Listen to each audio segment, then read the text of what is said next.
guys, ito na po yung mango shake natin with boba.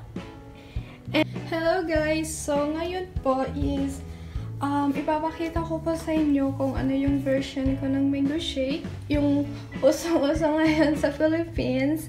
So yung ingredients po natin is yung tapioca pearl, ito po.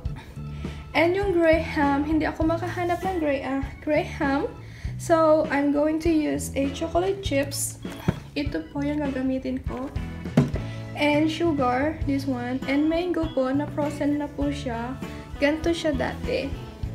Pero, pre-frozen ko siya kagabi. And of course, milk po. And alright guys, so lutuin ko lang po yung tapioca po natin. So guys, here is magpapakulo po tayo ng water.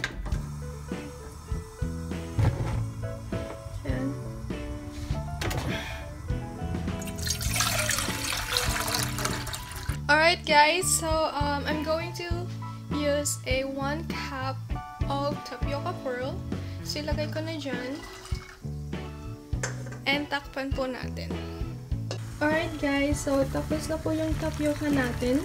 Alright guys, so simulan na po natin. And of course, gusto kong unang ilagay is yung ice natin. Next po natin ilalagay po is yung mangga. Ito po. So, here.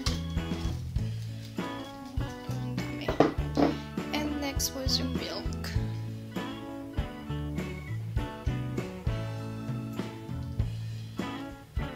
Yan. Alright guys, so i-shake ko lang and I'll be right back po.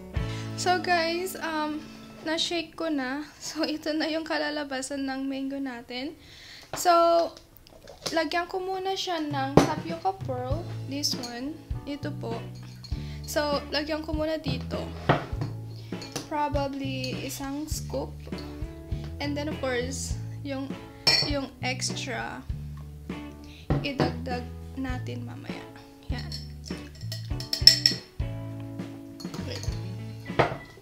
Di ba maraming pearl?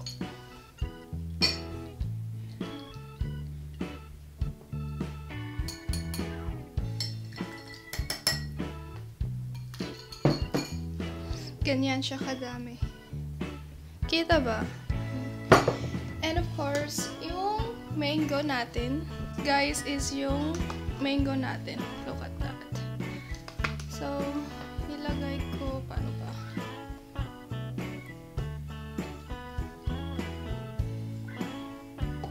Ganyan. Tapos, look at that, guys. Ang ganda, diba? And after that, guys, lagyan natin ng chocolate chips since nawala akong gray ham. So, dapat dun muna sa gitna para maganda yung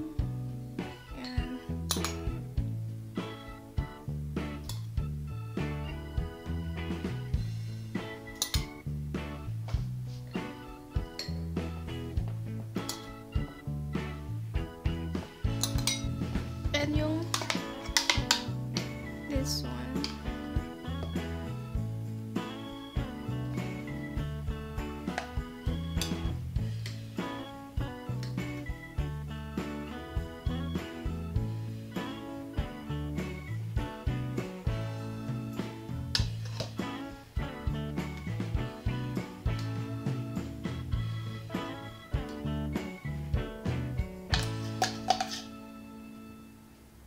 Ganyan.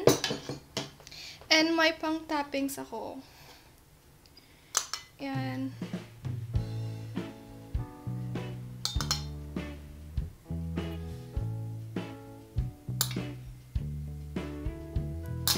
Hala.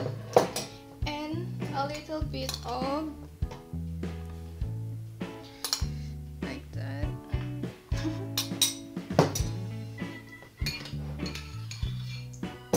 And yung pearl natin, kunti lang. Here. Para yung flavor niya is kita. Yan. Since nawala akong pang tapioca tapioca na straw. So I'm going to use this. Paano natin kakainin to? I'm going to use spoon. Yan. Oh my gosh. Diba? Alright guys, ito na po yung mango shake natin with boba. And I top with boba and mango. And of course, yung chocolate chips natin. So, ito po yung sa ilalim. And ganyan po. So guys, it's super simple and super easy. So yan. Alright guys, thank you for watching. I hope you guys enjoy. Bye!